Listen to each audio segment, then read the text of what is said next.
هبتدي بالمنظر الجميل العالمي الساحر ده اللي انتوا هتتصدموا لما اقول لكم هو فيه ايه.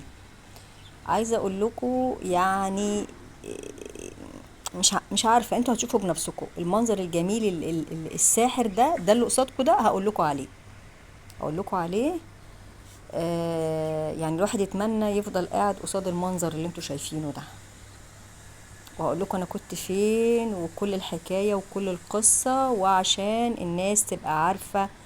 وهقول لكم على اسم المكان، حتى لو انا مش حافظاه كويس هكتبه لكم تحت في صندوق الوصف، عشان تاخدوا بالكم ما تروحوش المكان ده.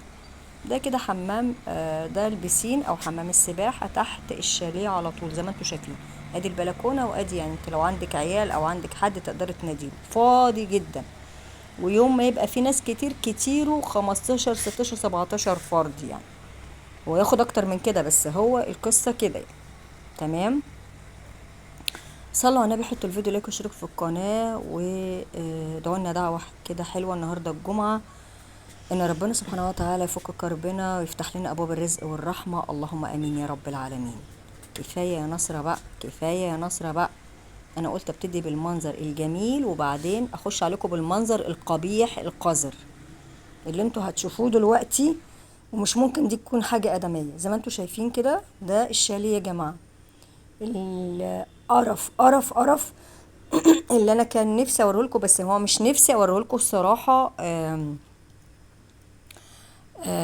يعني الشاليه مقرف مقرف اكتر حاجه يعني. ده اللي انتوا شايفينه ده قرف، بس في قرف اكتر منه. عايزه اقول لكم ان انا حسيت ان انا بتهرش، ان انا حسيت ان في حاجه ماشيه عليا والله العظيم زي ما بكلمكم كده. ولا كان في متعه ولا كان في سعاده. ده المنظر العقيم المقرف. وزي ما انتوا شايفين كده، الحاجات دي بتكهرب ومش شغاله. في واحد مش شغال، واحد بيكهرب. يعني تخيلوا، تروحي مكان، المفروض ان انت بقى تروحي مكان تاخدي بوتاجاز معاكي وتاخدي ايه، ما انا مش فاهمه يعني. ده بيكهرب وهو منظره المعفن ده الحقير ده، والتاني ما بيشتغلش. التاني ما شايفين منظره. والله العظيم لو لقيناه في الشارع الواحد ما يمد له عليه. هنا بقى عايزه اقول لكم ده الرعب كله. انا شلت الحاجات الارفف اللي بتبقى هنا، شلتها جري وانا مغمضه ورميتها في البلكونه. فيها كميه دود مش طبيعي. في دود في التلاجة، مالي التلاجة. تخيلي منظر الدود بيخليكي تقشعري، جسمك كله يقشعر يعني، تيجي ناحية التلاجة مش قادرة. في الحتة الخنات دود يا جماعة، دود. اقسمت بالله انا بتهرش وانا بسجل الفيديو، اقسمت بالله. يعني انا مشيت من هناك وانا في مصر دلوقتي بتهرش، وانا بسجل الفيديو بتخيل بتهرش يعني، بتهرش يعني. انتوا مش متخيلين. آه، هنا بقى انا كنت بلم الدنيا وبروق المكان. هقول لكم بقى. انا واحده كلمتني، الواحده دي انا عارفاها اساسا من زمان. هي معاها اولادها صغيرين، وقالت لي يا نصرة تعالي اقعدي معايا، بس انا عندي كام مشوار هعملهم في المكان ده. هي تروح يعني تصيف، وهتصيف لان المكان يعتبر قريب. هو فين يا جماعة؟ بورتو السخنة. بس هو مش نفس يعني الاسم بالظبط، يعني مش نفس الاسم بالظبط. انا هعرف المكان كويس واقول لكم، بس يبدو ان المناطق كلها زبالة الزبالة هناك. تمام. فقالت لي انا ما فيش اي حاجه، الاكل معمول وهاخد حاجات معايا وكده، بس كل اللي انا عايزاه لان هروح كام مشوار، فعايزاكي تقعدي مع البنات.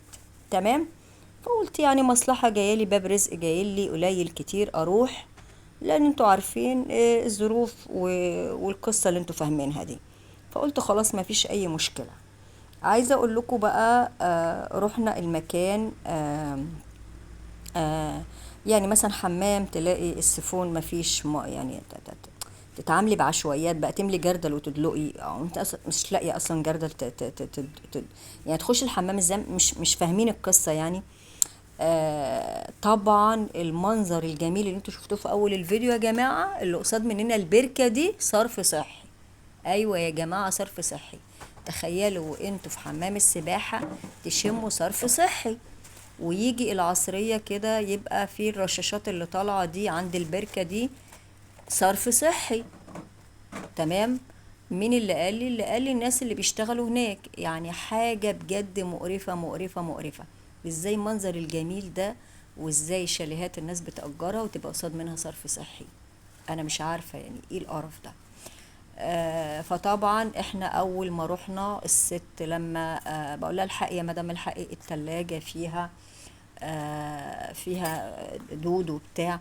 فراحت قالت لي خلاص سيبيها سيبيها سيبيها اقفليها، ما لا لا لا اقفليها اقفليها وابعدوا عنها يا اولاد. والست انهارت فعلا ويعني قلت انا بجد انا يعني يعني عايزه اقول لكم ان انا مش عايزه اقرب من التلاجة، انا مش عايزه اقرب منها. طب والاكل؟ قالت لي ما تحطش الاكل في التلاجة. يا فندم طب ازاي احنا واخدين اكل معانا في لحوم وفي جبن وفي بتاع، ازاي هنسيب الحاجه في الجو نار هناك؟ هنسيب الحاجه بره؟ قالت لي التلاجة مش قادره، ابعدوا. تقعد قعدت تقول لبناتها ابعدوا عن التلاجة مش عارفه ايه بتاع. فطبعا كلمت الراجل وحاولت تتواصل معاه، ارجوك، وبعتت له فويس، ارجوك انا عندي فوبيا من الحاجات دي، ازاي التلاجة فيها دود، انا معايا اطفال، انا مش عارفه ايه مدرك ايه.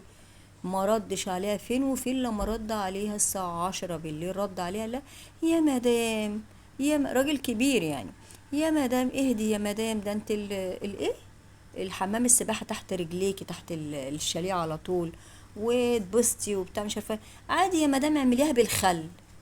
انا مش قادره افهم يعني ايه تعمل بالخل. واخد تنظيف المكان، يعني هو واخد فلوس تنظيف المكان، واخد فلوس الكهرباء، واخد فلوس الايجار، واخد فلوس كل حاجه واي حاجه. تمام. المهم رحنا بعد كده رحنا بعد كده يعني الشكوى المريرة دي. قال لنا ان البوتاجاز اللي هو البلت ان المعفن اللي هو من ايام الهكسوس ده، العينين دول بيكهربوا، بس حاولي كده تشوفي. قالت له يعني نحاول اشوف اتكهرب انا وعيالي يعني ولا ايه، انا مش فاهمه اعمل ايه يعني. قال لها يعني والعين التانية شغالة. جينا نشغل العين التانية عشان بس نسخن عليها حاجة، مفيش لا عين تانية ولا تالتة، اللي لوحدها المعفنة دي مش شغالة، والاتنين التانيين بيكهربوا. عايزة اقول لكم بصراحة اه لما روحنا بقى بسين تاني غير ده جنب البحر وكده، ده طبعا هنا ده في الصالة التكييف ده بايظ زي ما انتوا شايفين كده، بايظ مش شغال. وقال ان في مروحة، المروحة ديت انا هركبها، هبعت حد يركبها في الصالة وبتاع مش عارفة ايه، وشوف اللي ناقص هعمله لكم، اجيب لكم حد ينظف التلاجة. طبعا كل الكلام ده فيك، كل الكلام ده ما حصلش. فقلت المدام خلاص يا مدام، يعني انا احط الاكل في الكياس واربط الكياس كويس، ولما البنات يطلبوا اكل اطلع الكياس افكها، وبعد ما افكها اغسل ايدي واحط لهم اكل خلاص يعني. مفيش في ايدينا حاجه. حضرتك انت اصلا اديتيله ايجار المكان، وهو اصلا الكلام ده كان يومين، يومين والتالت هتمشي فيه، فما كانتش الحكايه قصه يعني. طيب ايه اللي خلاني رحت؟ اللي خلاني رحت ان انا اصلا الاتنين الستات اللي انا بروح لهم هما الاتنين، واحده مسافره والتانية يوم في الاسبوع، وحسيت ان يومين دولت او 3 ايام مش قصه ان انا ابعد عن يعني انا برضو في العين السخنه مش بعيد، ان انا اي مصلحه تيجي بدل واحد ما يقعد في البيت او يقعد كده ما معهوش فلوس ولا بتاع، يعني زي ما بيقولوا كده يقلب رزقه، خاصه ان هي ست ومعاها بناتها، ما هياش قصه، ما فيش رجاله وفي صبيان ولا في هرس ولا في اي حاجه. اما الموضوع سهل كده صد رد يومين، ما هياش قصه يعني. ولا في. طبعا هنا كنت بقى بلم الازايز وبلم الزباله وبلم الحاجات. بس عايزه اقول لكم يعني المكان مقرف. رحنا على البحر فتعرفت بواحده سعوديه هناك، من احلى بلد في الوطن العربي كله، المملكه العربيه السعوديه. فقابلت ست سعوديه معاها اولادها، واولادها كانوا رايحين يركبوا، اولادها بجوزها رايحين يركبوا حاجه يعني. هنا كنت بشطب بقى الحاجات مطرح اللي هم الولاد البنات لما نزلوا البسين والكلام ده كنت بشطفها.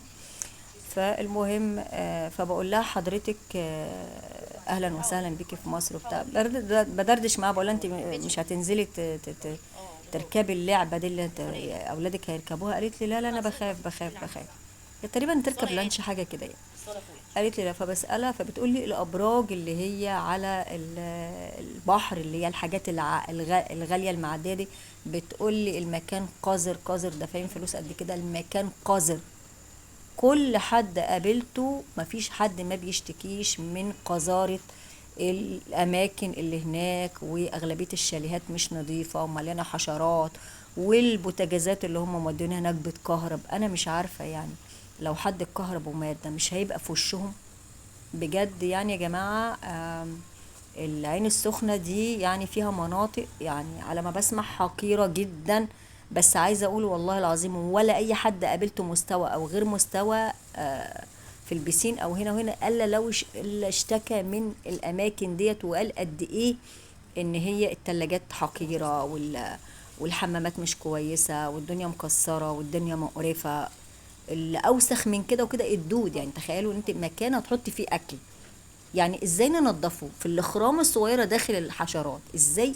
يعني انت ازاي يعني انت مجرد ما بتشوفي اي حاجه او حد بيحكي لك حاجه انت بتتهرشي، بتحسي ان انت في جرب، يعني فاهمين المنظر؟ فعايزه اقول لكم الواحد ما صدق انه مشي من المكان.